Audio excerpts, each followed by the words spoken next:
Bonjour et merci de nous retrouver pour cette émission où je m'entretiens avec des personnalités qui comptent dans l'Église d'aujourd'hui. Cette semaine, je reçois quelqu'un que je connais bien et vous aussi et que j'ai beaucoup de joie à vous faire retrouver. Il nous accompagne depuis des années dans la foi prise au mot, que ce soit pour les séries de Carême et aussi pour de nombreux autres rendez-vous sur KTO. Émission après émission, il nous rappelle que le cœur de la foi chrétienne, c'est la miséricorde de Dieu et que le rôle du prêtre est d'être un père pour sa communauté.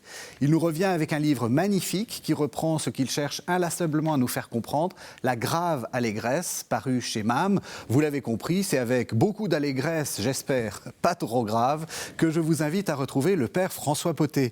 Bonsoir. Vous êtes, je crois qu'on peut dire tu, on va pas chercher à faire semblant. Hein. Tu es donc prêtre de Paris et curé de Saint-Philippe du Roule. Alors, tu reviens donc avec ce livre. J'ai envie de te poser la question, on va revenir un peu sur ton parcours, mais pourquoi est-ce que tu écris ça ? Pourquoi la grave allégresse et surtout être prêtre aujourd'hui ? C'est un bouquin qu'on m'a demandé en réalité. C'est des prêtres que j'ai accompagnés, que j'aime bien, que j'ai accompagnés soit avant le séminaire, soit après, soit les deux.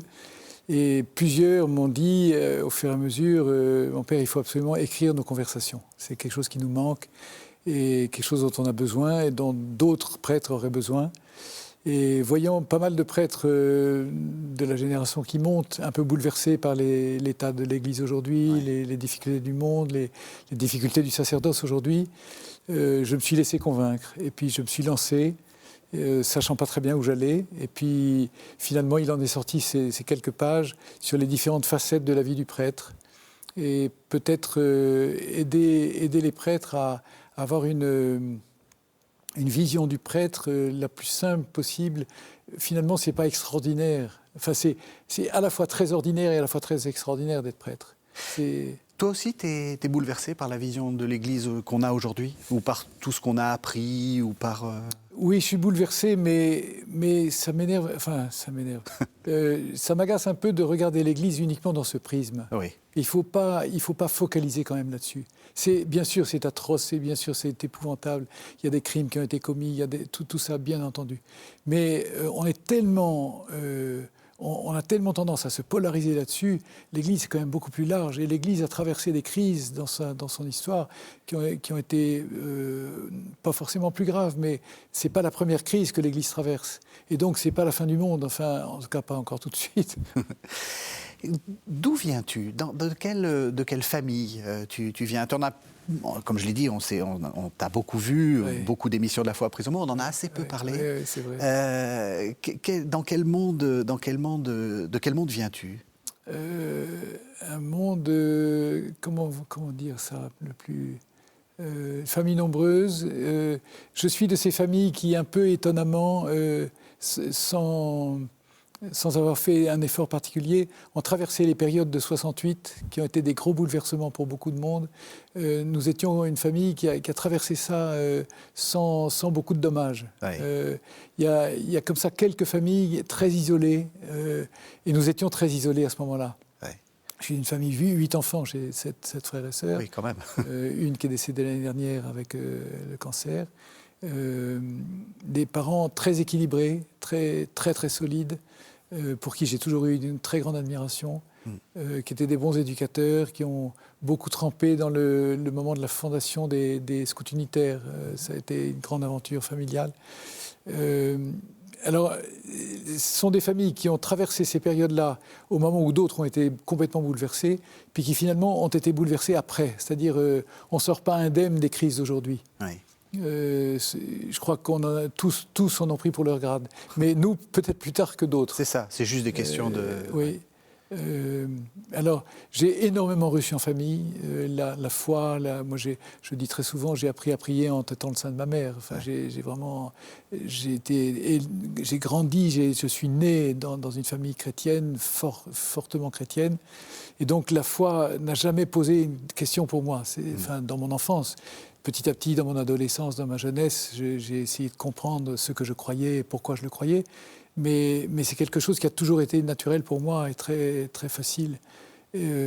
Donc un milieu chrétien solide, avec des j'aime pas beaucoup dire les valeurs, mais des principes éducatifs très forts, des piquets, des points de repère très solides, et qui m'a donné sans doute une assise pour la suite. Puis un sens on en reparlera certainement tout à l'heure, mais un sens de la paternité très très fort. Alors, ça s'est passé, j'ai grandi au Havre, une ville que je n'aimais pas du tout. Tant pis pour l'Office du tourisme du Havre. Oui, c'est ça. Il paraît que maintenant c'est une ville très appréciée par ceux qui y habitent, mais à l'époque, dans les années 50, c'est une ville qui était moche, qui est pas drôle. Et puis, encore une fois, on se trouvait très isolé dans ce monde-là. Mais très vite, je suis parti un peu à Brest, et puis après dans la marine, j'ai navigué, donc je ne suis pas resté attaché à une région particulière, quoi. La marine, c'est un goût ou alors, la marine, c'est les valeurs qui vont avec? Ça a été, avant d'être la mer, c'était le commandement des hommes. C'est ça. C'est ce qui m'attirait. Et puis finalement, petit à petit, j'ai été conduit vraiment par les circonstances à Brest, au Collège naval. Et c'est de là que, petit à petit, mon désir de faire l'école navale Je voulais être aviateur au départ, puis j'ai découvert avec un oncle éloigné qu'on pouvait poser des avions sur des bateaux. Je trouvais que c'était beaucoup plus amusant que les autres.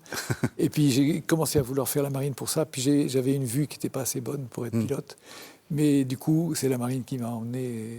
Voilà. Et c'est des années où je remercie le bon Dieu tous les jours de ma vie d'avoir fait ce que j'ai fait avant d'être prêtre. C'est vrai? Ah oui, ça oui. Ah oui. La marine, c'est... La marine est un métier d'homme, Oui. Une expérience d'homme, une expérience de voyage, de connaissance du monde. Oui. Et je le dis dans le bouquin d'ailleurs, une de mes convictions, c'est qu'il faut se lancer dans le sacerdoce et entrer au séminaire. Il faut être mûr, il faut être construit, il faut être solide. Et c'est souvent une de mes grandes... une de mes colères même, parce qu'on voit des drames de garçons qui entrent trop jeunes et qui ne sont pas finis, qui ne sont pas cuits, enfin, pas finis de cuire. Oui, c'est ça. C'était évident que tu allais devenir prêtre ou pas du tout? Ah oui, ça a toujours été évident pour moi. D'accord. Oui. Ah oui, pas de... c'est-à-dire, quand j'étais tout petit... Pas de conversion à la Saint-Augustin ou à la Paul Claudel? Pas du tout, du tout. Mais aussi loin que je remonte dans ma mémoire, j'ai servi la messe à 5-6 ans. Enfin, ma mère disait toujours, j'ai appris à chanter avant de savoir parler. Et donc, le désir d'être prêtre est très naturellement venu, 9, 10 ans, 11 ans. Alors, il y a eu un moment très précis, à 11 ans quand même, au moment de ma profession de foi, en lisant l'histoire de saint François d'Assise, qui était mon saint patron, et je me suis dit, c'est ça que je veux. C'est une vie radicale, une vie donnée, une vie pour parler, à la fois pour chercher Dieu à l'intérieur et dans le silence, puis à la fois pour parler de Dieu et pour prêcher. Saint François m'a enthousiasmé, vraiment. Dans ce que tu viens de dire, c'est intéressant parce que d'un côté, tu dis « je voulais devenir marin pour commander oui. ». Alors là, on se dit « ouh là là, qui c'est ce type ?» Et en même temps, tu voulais devenir prêtre pour servir. Et ça, c'est aussi non, et c'est un des traits aussi de... commander, c'est être au service. Enfin, être au service, c'est aussi accepter de temps en temps des charges. Oui. Et c'est tout ça. Il y a une continuité entre ma promesse de louveteau, ma promesse scout, mon engagement d'officier et mon engagement sacerdotal, qui est surnaturel. Mais pour moi, il y a une grande continuité dans tout ça. Et alors, grâce à mes parents, grâce aussi à un prêtre que j'aimais beaucoup, qui est devenu évêque, d'ailleurs, dont je parle dans le bouquin, j'ai toujours dit au Seigneur, quand tu veux, où tu veux, pour ce que tu veux, mais c'est toi qui me diras, et moi, je n'irai pas choisir tout seul. Et donc, tant que tu ne me dis rien, je continue la marine, et quand tu as besoin de moi, tu m'appelles. Qu'est-ce qui t'a décidé? Si c'est pas... La rencontre au départ avec des frères de Saint-Jean, que j'ai découvert, et qui avait pour moi cette double... Alors, avant toutes les histoires et les difficultés que j'ai connues, mais le fond de la vocation, c'était cette vocation que je cherchais avec Saint François, à la fois la vie de prière silencieuse et la vie de prédicateur et d'apôtre. On va revenir sur ces années-là, mais actuellement, ce genre d'itinéraire, celui que tu as eu, c'est un itinéraire très très particulier. Enfin, je veux dire, beaucoup de gens, à la limite, l'envient parce qu'ils sont dans des familles recomposées, décomposées, des questions aussi sur la foi. Ça, j'ai fortement... Est-ce que c'est un modèle? Est-ce que tu es un modèle? Je m'en fous. Enfin, j'en sais rien. C'est bien ça. Non mais, j'en sais rien. J'ai très fortement conscience d'avoir reçu beaucoup, et beaucoup plus que d'autres, et d'avoir reçu énormément de richesses dans ma jeunesse, dans ma vie. Et j'ai la conviction profonde que j'ai reçu pour pouvoir mieux donner, pour pouvoir mieux aider. C'est-à-dire, ceux qui ont beaucoup reçu, on attend qu'ils donnent beaucoup. Et là, j'ai un peu la trouille, parce qu'on est tous des pauvres types quand même.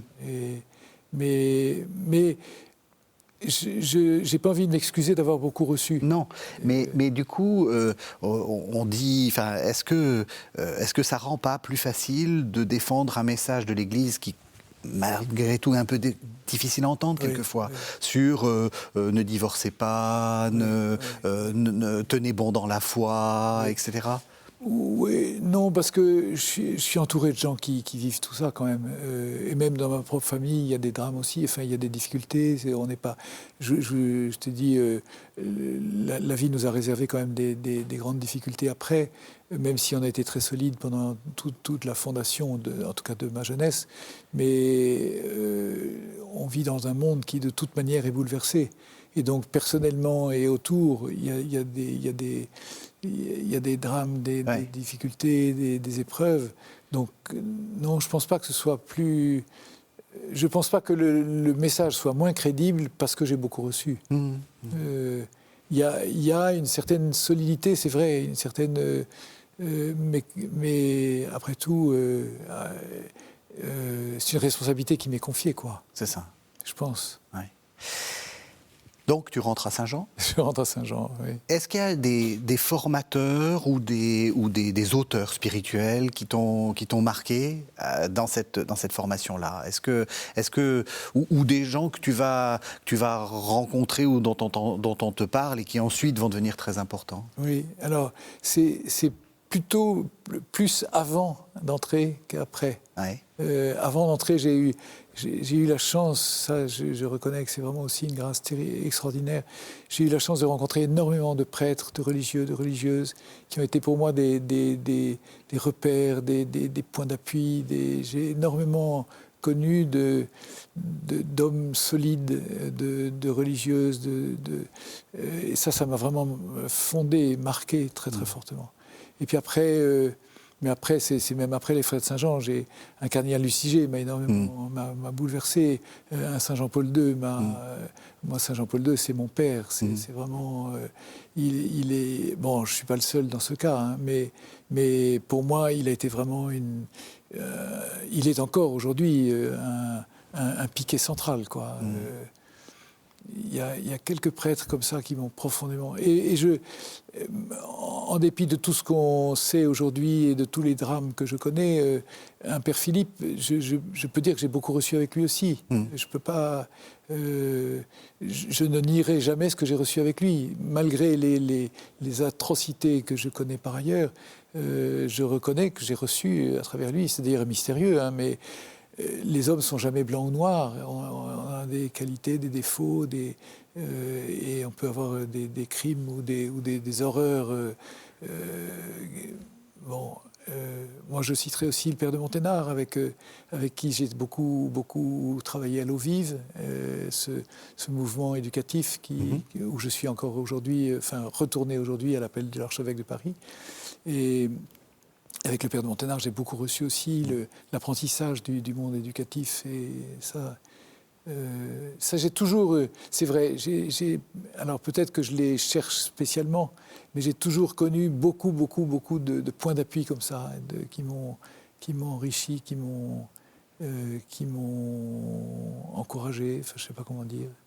C'est intéressant ce que tu dis du père Philippe et aussi du cardinal Lustiger qui quelquefois, il y a des gens qui ont du recul. C'est pas du tout la même. Il y avait des morts autour de lui. Hein. c'est pas du tout la même chose. Rien à voir, absolument rien à voir. C'est la complexité. C'est reconnaître. Oui. C'est vrai que souvent, d'ailleurs, ça se dit souvent. Tu le dis souvent dans le livre. Tu le dis pas comme ça, mais on est un peu trop simple Oui, dans la oui, manière oui, dont on a de juger. Oui. Il ne faut pas La- juger trop vite, et il ne faut pas juger du tout d'ailleurs. Oui, Je juge des actes, il y a des actes, ça c'est objectif. oui. Et objectivement, il y a des actes qui sont intrinsèquement mauvais et qui sont pas. Mais la responsabilité personnelle, Dieu sait ce qui se passe dans un cœur, moi je ne sais pas. Alors la justice des hommes doit parfois juger pour se protéger, pour protéger les faibles, pour protéger les plus petits. Mais moi personnellement, qui suis-je pour juger quoi que ce soit? L'acte, oui, cet acte-là est mauvais, et il faut le dire. Et il faut dire qu'il y a des choses qui sont bonnes, il y a des choses qui sont mauvaises, il y a des choses qui conduisent à la vie, des choses qui conduisent à la mort, ça c'est certain. Mais la personne, non, je m'en remets à Dieu, je ne sais pas. Je ne sais pas. Tu quittes les Frères de Saint-Jean? Oui. Oui, alors ça c'était un moment quand même difficile. Oui. Ouais. Mais je quittais, c'est-à-dire c'était un moment très douloureux pour moi, où j'ai quitté à la fois Saint-Jean et à la fois les Frères de Saint-Jean et à la fois l'eau vive. Bon, j'ai pas envie de m'étendre beaucoup sur toutes les raisons qui ont conduit. Enfin, une situation où tout d'un coup je me suis retrouvé, je ne savais pas ce que le bon Dieu attendait de moi. C'est ça. J'avais 40 ans, j'avais un peu plus de 10 ans de sacerdoce. Non, pas tout à fait 10 ans de sacerdoce, quasi. Et je ne savais pas du tout où le Seigneur m'emmenait et comment. Et ça a été vraiment un moment très, très, très fort. Je dis quelque part là-dedans que c'est le moment où c'est une étape très importante où j'ai compris que la croix se reconnaît à ce qu'elle est absurde. On reconnaît la croix de Jésus à ce qu'elle est absurde. Jusqu'à ce moment-là, je rêvais de croix, de trucs magnifiques, enfin, qu'on peut mettre dans des bouquins, une histoire qu'on peut raconter. Et là, j'ai découvert qu'on se cogne à quelque chose. On dit, mais Seigneur, c'est complètement con. Oui, je sais, mais laisse-moi faire. Mais Seigneur, il suffirait... Oui, je sais, il suffirait de... Mais pour le moment, c'est toi que je veux. Et bon, ben, Seigneur, ok, fais. À aucun moment tu t'es dit Ah non. il ne me mérite pas, je m'en vais. Je vais même te dire, Ouais. je repense à ça parce que quand j'avais 13-14 ans, ça a été une période difficile aussi de mon adolescence. Vraiment, j'ai pas du tout envie de retourner à cet âge-là. Et je me rappelle quitter la maison pour aller à l'école en vélo. Je détestais mon vélo, je détestais. Et en pleurant quelquefois sur ma bicyclette, je me disais, il n'y a que le Seigneur qui me comprend. Il n'y a que le bon Dieu qui me comprenne. Je pense qu'il n'y a pas beaucoup d'enfants qui peuvent dire ça. Non. Même mes parents, à ce moment-là, ne me comprenaient plus. Enfin, je pensais qu'ils ne me comprenaient plus. Il y en avait un qui me comprenait, c'était le bon Dieu. Ouais. Et dans le moment où j'ai eu 40 ans, c'était un peu comme ça. Enfin, c'est-à-dire, il y a une chose dont je suis sûr, c'est que Dieu est amour et Dieu est miséricorde et Dieu m'aime. Ça, c'est mon piquet. Et s'il n'y en a plus qu'un seul, c'est celui-là. Ouais. Et quand j'avais 40 ans, j'avais aussi le piquet de la Sainte Vierge, que je n'avais pas encore à 13 ans, mais que j'avais à ce moment-là. Ma mère, c'est vous qui savez, c'est vous qui me conduisez. Et ça tient en dépit de tout. Mais où je vais, qu'est-ce que je dois faire, je n'en sais rien. Et j'attends. C'est ça, c'est la providence. Oui. C'est la providence. Et comment tu les lis, ces signes-là? Et pas plus que la première fois, je disais au Seigneur, je n'irai pas choisir moi-même, je n'irai pas chercher, dis-moi. Et petit à petit, des événements qui s'enchaînent, des personnes qu'on rencontre, et puis finalement, là, c'est le cardinal Lustiger qui est venu me chercher pour me nommer curé, à la Lustiger. J'étais religieux, j'étais pas près du diocèse de Paris, j'avais jamais été en paroisse, et pan, il me nomme curé dans une paroisse difficile parce que c'est à Saint-Eugène, une paroisse où il y a les 2 liturgies d'avant et d'après le concile. Donc, et quelques mois plus tard, il m'a dit François, je cherchais quelqu'un qui avait un peu de caractère. Oui, alors justement, Saint-Eugène, les 2 liturgies, comment tu vois ce retour un peu à des questions liturgiques? On pensait que c'était plus calme, que c'était... Qu'est-ce qui se passe en ce moment? Il se passe que, mon analyse à moi, c'est que aujourd'hui, notre jeunesse a un terrible manque de repères. On a cassé et systématiquement on a déconstruit les repères. On a même des ministres pour ça, qui se donnent pour mission de déconstruire la famille, de déconstruire la jeunesse, de déconstruire tous les repères qui font un homme, qui font une femme debout. Bon, et c'est dramatique parce qu'on a réussi à en déconstruire pas mal. Et même à l'intérieur de l'Église, on a quand même déconstruit aussi la morale, on a déconstruit parce qu'il y a des gros mots qui font peur. Et je pense que, enfin je constate ça beaucoup au contact des jeunes, ils sont assoiffés de repères. Et assoiffés de choses fortes. Et de choses... alors, on donne une messe carrée, on donne une liturgie propre, nette. Ça les attire énormément parce que c'est net, parce que c'est propre, parce que c'est... Mais après, que ce soit le missel de ci ou de ça, on s'en fout. Enfin, j'aime bien que tu le dises parce que de fait... qu'est-ce que ça peut faire ? Tu as pratiqué les deux et finalement... Et on me demanderait de célébrer la messe en javanais ou je le ferais avec un peu plus de difficulté, mais avec autant de conviction. Mais la messe en latin n'apporte pas plus que la messe en français, mais réciproquement, la messe en français ça m'agace un peu d'ailleurs quand on dit je vais chercher le sacré dans le missel de Saint Pie V. S'il n'y a pas de sacré dans la messe de Paul VI, mais alors il faut démissionner tous. Enfin, non, ce sont des styles. On a le droit d'avoir le style qu'on veut, ça m'est égal, mais qu'on n'en fasse pas des espèces de... D'ailleurs, les jeunes aujourd'hui sont complètement au-delà de ces batailles et de ces espèces de recherche de tirer la couverture à soi. Et ceci étant, je ne veux pas m'avancer trop, mais je pense que le pape a raison d'un risque de constituer des citadelles, de constituer des espèces de réserves. Et ça, c'est vrai que c'est très dangereux dans l'Église. Il faut ouvrir, faut ouvrir. Et la messe est si belle, mon Dieu. Donc, tu es nommé curé. Comment tu découvres ça ? Parce que là, on arrive lentement au contenu du livre. Une chose est d'être religieux, et pour toi, une autre chose est d'être prêtre diocésain. Enfin, je ne dis pas qu'il n'y a pas des continuités, mais là, il y a quelque chose qui... Alors, à vrai dire, quand j'étais petit, déjà quand je pensais à Saint-François, je rêvais d'être curé quand même. Et je rêvais d'être curé parce que j'avais envie de m'occuper des vieux, des jeunes, des enfants, des familles, des célibataires, des gens qui souffrent, de toute cette palette J'ai jamais voulu être spécialisé. Mon père était médecin avant d'être psychiatre. Il était médecin de famille, comme on disait. Et il n'avait pas envie d'être spécialisé. Et moi, comme prêtre, je n'avais pas du tout envie d'être spécialisé non plus. C'est-à-dire, oui, je suis très fortement intéressé par l'éducation, mais les vieux m'intéressent aussi, les malades, enfin, tout m'intéresse, parce que c'est le peuple de Dieu, parce que c'est l'Église. Et quand on est jeune prêtre, même si tu n'étais formellement pas si jeune que ça, puisque c'était 40 ans, ça fait peur. Tu comprends qu'il y ait des jeunes prêtres qui soient complètement déboussolés. Enfin, les premiers temps pas du sacerdoce, mais du ministère de curé, enfin, je ne sais pas comment dire. Alors c'est ce que je disais tout à l'heure, c'est que j'ai très peur d'un manque de maturité, d'une part. Et puis j'ai très peur aussi, je l'écris avec délicatesse, mais j'ai très peur aussi du manque de paternité du côté des chefs et du côté des évêques. Je regrette, je le dis avec beaucoup de douceur et de compassion pour nos évêques. Mais on a des coachs, on a des organisateurs, on a des patrons, mais on manque terriblement de pères. Et je vois chez les prêtres, chez les jeunes prêtres, ils sont assoiffés de paternité. Ils attendent quoi ? Justement, qu'est-ce que tu mets sous ce mot de paternité ? De père. Ils attendent un prêtre aîné, un prêtre un peu plus âgé, qui se mouille, qui s'engage, et qui s'engage dans une tendresse, qui s'engage dans... Il ne faut pas avoir peur de l'affectif, il ne faut pas avoir peur des sentiments humains.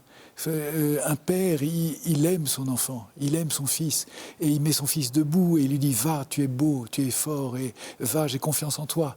Et éventuellement je le reprends, éventuellement je le corrige, mais avec amour, avec miséricorde, et c'est pas un bureau de...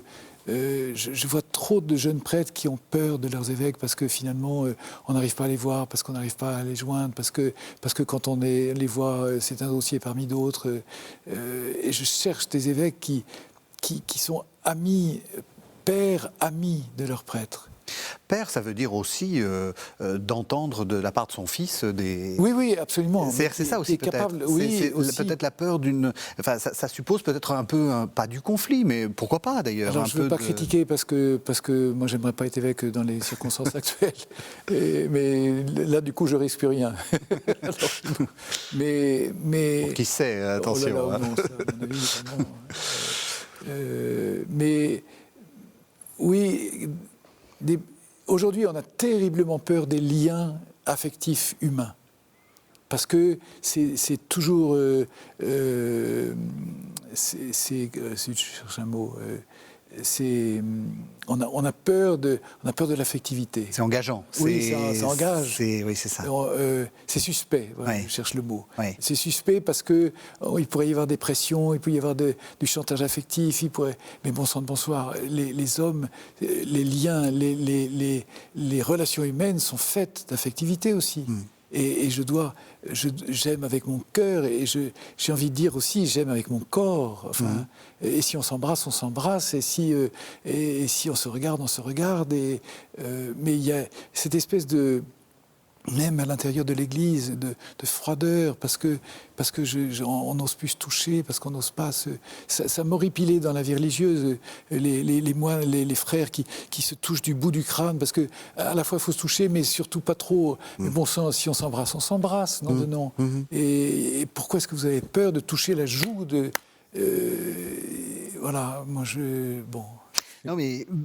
En même temps, tu comprends aussi que justement avec ces affaires, tout le monde est... Et c'est pareil dans le monde de l'enseignement, c'est pareil. Mais du coup, on est terrorisé. Parce que... Et comment on peut sortir de ça? Justement par des sentiments vrais.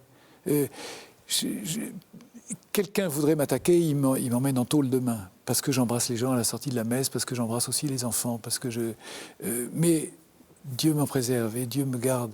Mais je n'ai jamais senti d'ambiguïté quand j'ai embrassé quelqu'un. Je n'ai jamais senti... Alors évidemment, si vous êtes là, des mamours et des machins, et je te tutoie et je te tape dans le dos... Non, moi on m'appelle mon père et on me vous voit.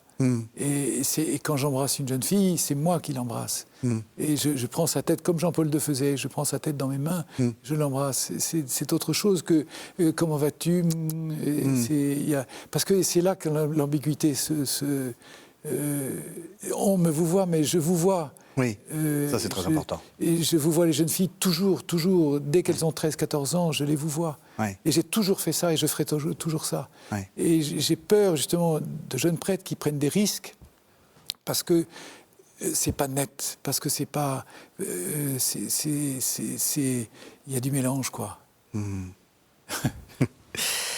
Justement, c'est assez intéressant parce que dans l'un des thèmes que tu prends dans le livre, il y a un mot justement qui est le mot de virilité. Oui, tu dis virilité et célibat. Oui. Qu'est-ce que voilà. Le prêtre, alors ça, c'est un thème qui m'est cher, évidemment. Le prêtre est un homme. Et le prêtre est un homme masculin.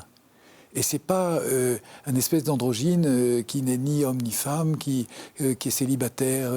Non, moi je ne suis pas célibataire, je suis marié, bien marié. C'est-à-dire, mon épouse, c'est l'Église, mon épouse, c'est ma paroisse. Et ça engage pas seulement mon cœur et mon âme surnaturelle, ça engage mon être tout entier, et donc aussi mon corps. Et c'est pour ça que je cherche des hommes qui s'engagent dans le séminaire ou dans le sacerdoce, qui soient équilibrés au point de vue masculin. Et qu'ils aient donc expérimenté, avant d'entrer, ce que j'appelle l'harmonie du masculin et du féminin. Si un garçon n'a jamais connu cette harmonie, s'il n'a jamais dansé une valse, tous ceux qui me connaissent vont rigoler parce que c'est une histoire que je raconte tout le temps, mais je demande toujours aux garçons qui veulent s'engager dans le sacerdoce, est-ce que tu sais danser la valse? Et si tu ne sais pas, va apprendre. Parce qu'il faut que tu expérimentes cette beauté de l'harmonie du masculin et du féminin. C'est l'homme qui conduit, c'est la femme qui garde le rythme. Et à chacun sa vocation. Et l'un ne peut pas aller sans l'autre. Et donc, l'homme prêtre est engagé dans toute sa masculinité. C'est-à-dire, il s'épanouit dans sa virilité parce que c'est lui qui donne, c'est lui qui a l'initiative, c'est lui qui va de l'avant. Bon. Mais il faut qu'il ait du répondant. Et il faut que l'Église soit comme une épouse qui reçoit pour féconder, qui reçoit pour et je crois que le prêtre est heureux quand il y a cet échange. Et moi, c'est tout ce que j'aime justement dans la vie du sacerdoce, c'est que je suis en vis-à-vis avec l'Église et en vis-à-vis avec ma paroisse comme quelque chose comme un époux qui aime son épouse. Je dis quelque part, parce que je le crois profondément, il faut que le prêtre aime l'Église plus encore qu'un époux aime son épouse. Et c'est pour ça que l'Église, même si elle a des défauts, et même si elle est fragile, et même si elle est bouleversée dans des crimes, je l'aime, cette Église, et je l'aime profondément. Et je l'aime dans son pape, je l'aime dans ses évêques, je l'aime, même si j'ose dire des choses, je l'aime parce que c'est l'épouse que Dieu m'a donnée. Et c'est à elle que je me donne. C'est un discours qui est un tout petit peu à contre-courant. Ah, complètement. Et alors, comment... Je suis un vieux schnock, hein, mais... Et justement, non mais pourquoi tu le tiens? C'est-à-dire... Parce que je crois que c'est vrai. Oui. Non, mais c'est ça Parce qui que je crois que c'est vrai et que justement, on le dit tellement peu. Oui. Et je crois profondément que beaucoup de prêtres aujourd'hui souffrent parce qu'ils ne sont pas épanouis justement dans leur masculinité. Ouais. On les a castrés, Ouais. ils se sentent castrés par la bureaucratie et par l'administration, et ils n'osent pas. Alors, ils prêchent, mais on ne leur donne pas la liberté de mettre leur tripes dans l'affaire. Enfin, je ne sais pas si... Ah, c'est très clair. Non, c'est très clair. C'est très clair. Parce que justement, c'est ça que je trouve intéressant, c'est que ce qui corrige ce que tu dis qui pourrait avoir de dur, c'est qu'il y a la miséricorde derrière. Ah, puis c'est pas dur du tout, c'est ferme, c'est exigeant. C'est ça, c'est ferme. C'est ferme, c'est exigeant, mais c'est pas dur du tout. Ouais. Et Dieu me préserve d'être dur. Vraiment, je serais affreusement triste si on me disait qu'un jour que je suis dur. J'ai eu plusieurs fois à l'eau vive cette remarque et qui me comble, qui me dit: mon père, vous êtes très exigeant, mais vous n'êtes pas sévère. Ben ça, c'est ce que je cherche. Très exigeant, mais pas sévère. Jésus est terriblement exigeant, mais il est d'une bonté. Mais la vie est exigeante. Celui qui n'a pas tout donné n'a rien donné. L'amour exige tout. Celui qui veut être mon disciple, qu'il prenne sa croix et qu'il me suive. Mais l'amour se contente d'un rien, un simple verre d'eau fraîche, et il ne perdra pas sa récompense. Et de toute façon, on est exigeant envers soi-même. Enfin, je veux dire, et on est peut-être le plus terrible juge.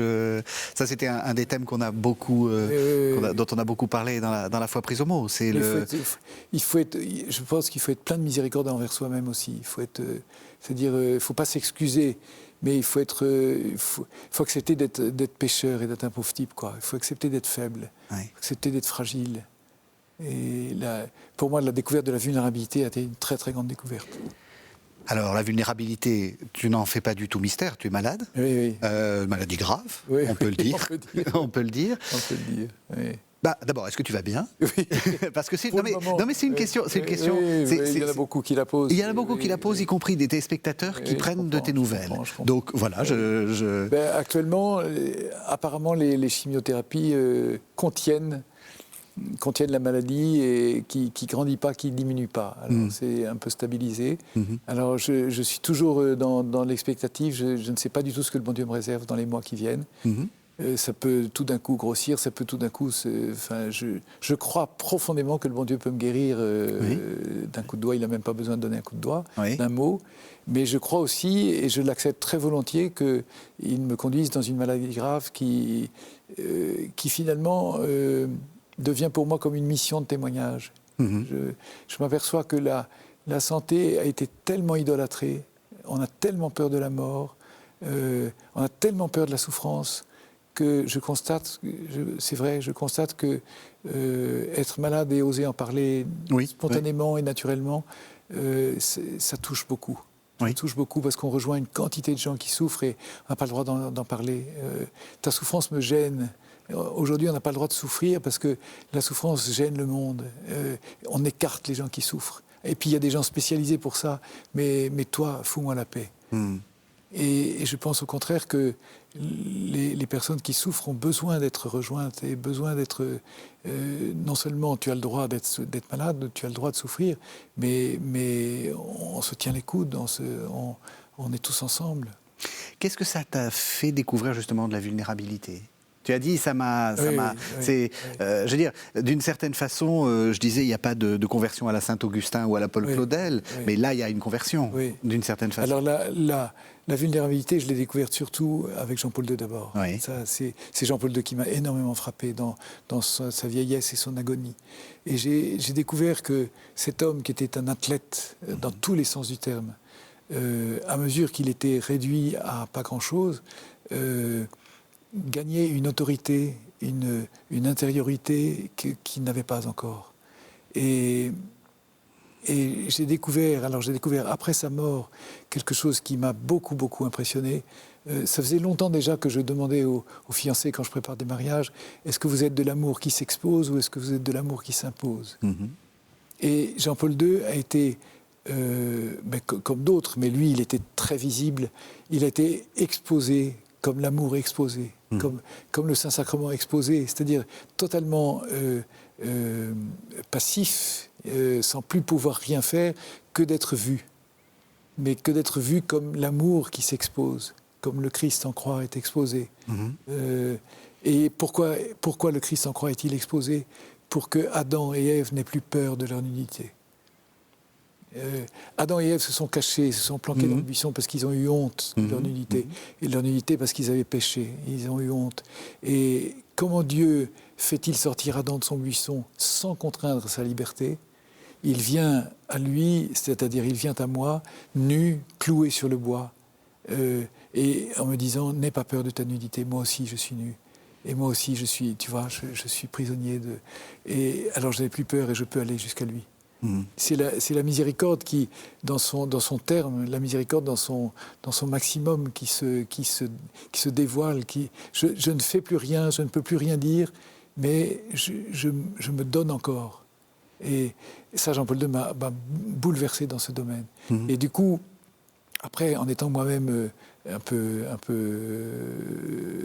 enfin, à certains moments, un peu à zéro, quoi.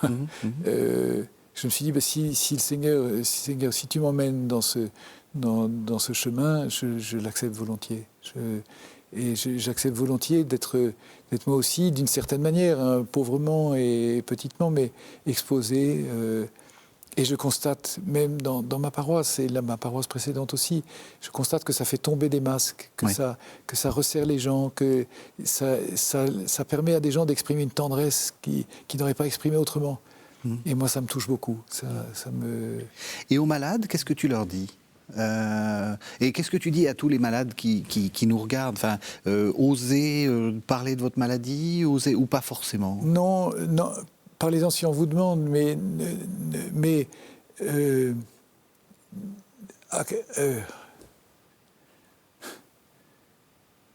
n'ayez pas peur de la souffrance ni de la mort. Le Seigneur est présent. Ouais. C'est-à-dire, je dis ça, je vois tellement de gens qui souffrent, et surtout ce qui me fait peur, c'est les gens qui souffrent seuls. Ouais. Moi, j'ai la chance d'être très entouré, d'être énormément accompagné. Je pense beaucoup aux gens qui sont seuls devant l'hôpital, seuls devant cette espèce de montagne d'administration, seuls chez eux. Mais j'ai envie de leur dire, n'ayez pas peur quand même. Le Seigneur, la Vierge Marie sont présents d'une manière très particulière près de vous. Et j'ose leur dire, comme Jean-Paul II disait, ça m'avait beaucoup impressionné quand j'avais entendu ça, l'Église a besoin de vous. Oui. L'Église a besoin de vous, parce que l'Église a besoin de cette pauvreté, l'Église a besoin de cette fragilité, l'Église a besoin de cette vulnérabilité. Et oui, je pense que on verra ça au ciel, mais les malades et ceux qui ont souffert davantage sont vraiment les héros, quoi. Mais je pense, j'ai envie de leur dire aussi, n'ayez pas peur de mourir. Ce qui peut arriver de mieux, c'est qu'on aille au ciel. La mort te fait pas peur ? Non. Non. Je sais pas comment je serai au bord du trou, hein. Mais non, on est fait pour ça. On est fait pour aller au ciel. Et donc, non, j'ai pas peur. Et si c'est demain, c'est demain. Si c'est dans 10 ans, c'est dans 10 ans. Je suis complètement... Là, vraiment, je suis complètement indifférent à ça. J'ai rien à finir avant de mourir. J'ai rien à achever. J'ai rien à... Et mon but, c'est voir Dieu et d'aller au ciel. Donc, si c'est demain, tant mieux. Si le bon Dieu préfère que je travaille encore un peu ici, ben, c'est très bien. Mais j'ai rien à... Enfin, je n'ai pas de préférence. Tu parles comme Saint Paul aux Philippiens. Hein. Oui, je crois. Non, mais ce que je veux dire, c'est que tu rejoins en fait un message très important de l'Église. Enfin, c'est une clé de notre théologie, de notre de notre rapport à l'humanité. Certainement. Est-ce que ça t'aide à être plus pasteur, à être plus Enfin, je dis pas qu'il faudrait que tous les prêtres souffrent, hein, c'est bien entendu. Il y a deux choses. Il y a l'âge et la maladie. Parce que malgré tout, l'ensemble des deux, pour moi en tout cas, ça apaise, ça donne plus de recul, ça donne du... on n'a pas besoin de parler fort. On a un mot, une présence. Enfin, j'aime énormément vieillir. Ça me passionne. Je trouve ça très intéressant. Devenir grand-père, je trouve ça passionnant. et être malade, je trouve aussi que c'est intéressant. C'est une belle expérience d'être... en ce moment, je vais plutôt bien, mais d'être de temps en temps à l'hôpital... remis aux mains des infirmières, du personnel soignant. Je trouve ça, oui, c'est une belle expérience. Vraiment, j'en remercie, j'ose dire, j'en remercie le Seigneur très profondément. Est-ce que ça t'a fait aussi découvrir parce que avec le Covid, cette question de l'hôpital, etc., t'as quel regard là-dessus ? C'est devenu au centre de la société maintenant. Hein. Le Covid, on a fait, au nom de l'humanité, on a fait des trucs profondément inhumains. Oui. Quand on fera l'histoire de cette affaire, c'est monstrueux ce qu'on a fait. Oui. Laisser des gens mourir seuls, interdire à un époux d'aller voir son épouse qui meurt, interdire aux gens de célébrer un enterrement. Enfin, quand on parle des épidémies des temps passés, c'était toujours une occasion pour le peuple de retourner à Dieu. Et là, on a fermé les églises. Et on a interdit aux gens de retourner à Dieu. En fait, on n'a pas eu beaucoup besoin de leur interdire parce qu'il n'y en avait pas beaucoup qui cherchaient à... On a perdu le chemin de Dieu. Notre monde d'aujourd'hui est devenu étranger à Dieu. Dieu est devenu un étranger à notre monde. Et ça m'impressionne beaucoup. Ça m'impressionne beaucoup. Du coup, le témoignage des chrétiens, le témoignage des jeunes et le témoignage des malades est certainement plus important encore que jamais. Est-ce que c'est grave si le monde a perdu le chemin de Dieu? Pardon, hein, j'y vais, tu me connais, hein, j'y vais haut. Est-ce que c'est grave et surtout, est-ce que c'est de notre faute? Notre faute, je ne pense pas. Parce que... Est-ce que c'est la faute de l'Église, quoi? Est-ce qu'on a manqué complètement tout? Oui, mais je trouve ça totalement stérile de se fouetter, de se dire l'Église est coupable. Chacun fait ce qu'il peut. Et même des gens qui ont fait des conneries, ils ont fait ce qu'ils pouvaient. Enfin, c'est Dieu qui jugera, mais moi, c'est trop facile d'accuser le passé en disant... mais que ce soit grave, que Dieu soit étranger au monde, oui, parce que le monde souffre. Et le monde a perdu ses repères, justement, d'espérance. Si Dieu n'est pas là, il n'y a pas d'espérance. Si Dieu n'est pas là, il n'y a pas de miséricorde. Et de fait, aujourd'hui, le drame de notre monde, c'est ce manque de miséricorde et ce manque d'espérance.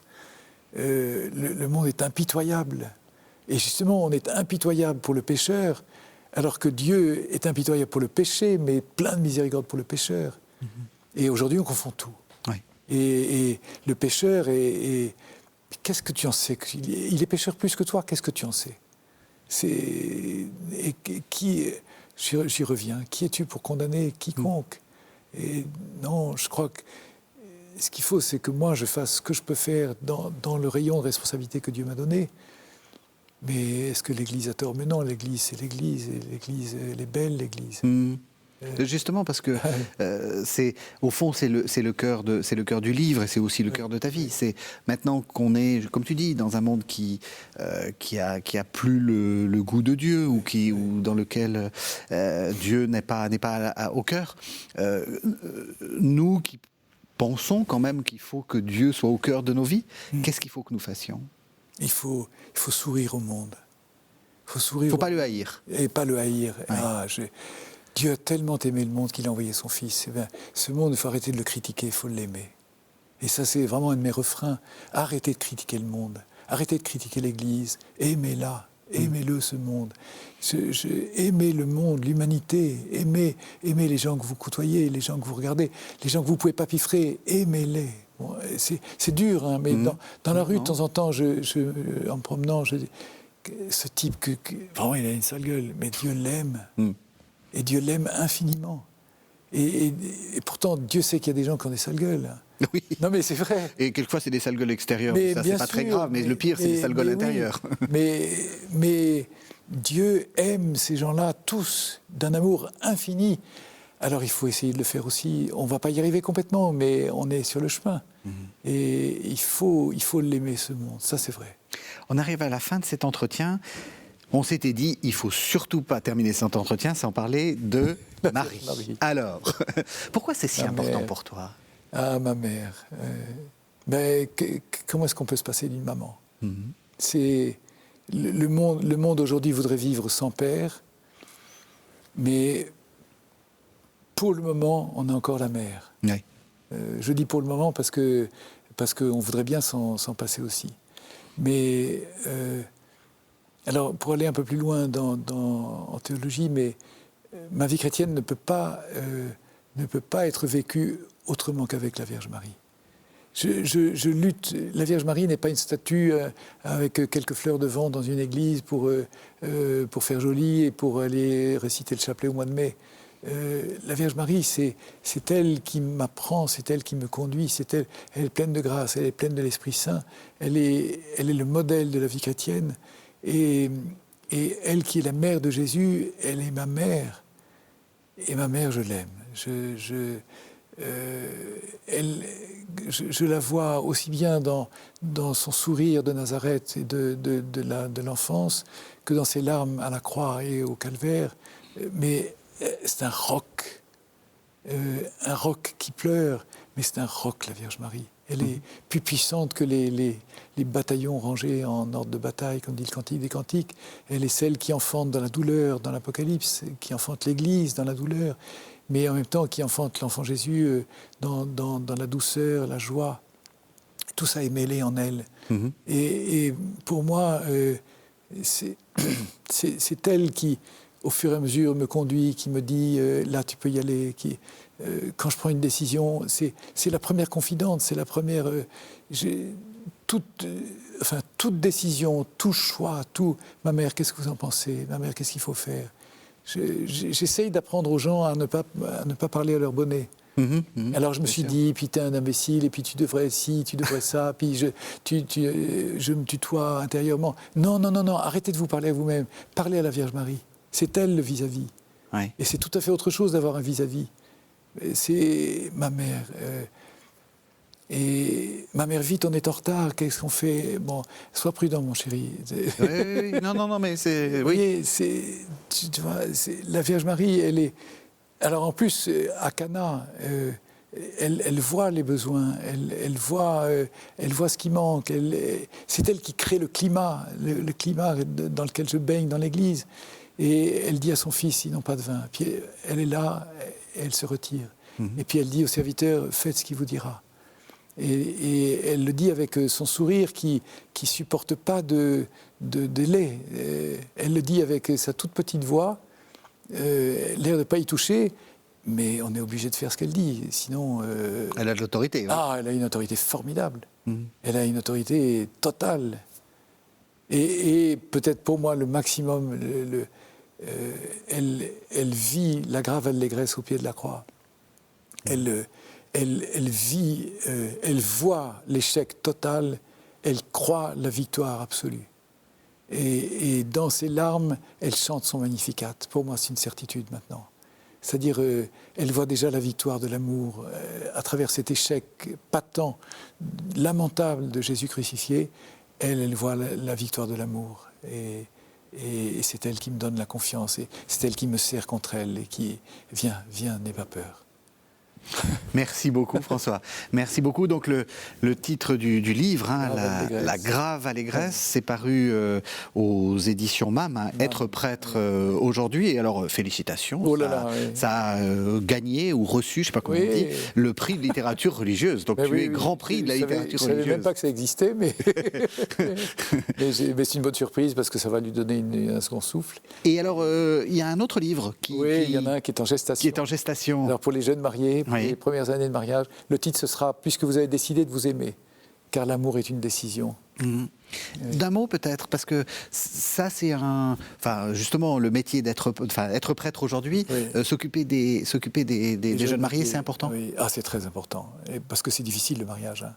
Si le sacerdoce est difficile, on peut dire que le mariage est difficile. Oui. Alors il y a toute la préparation du mariage.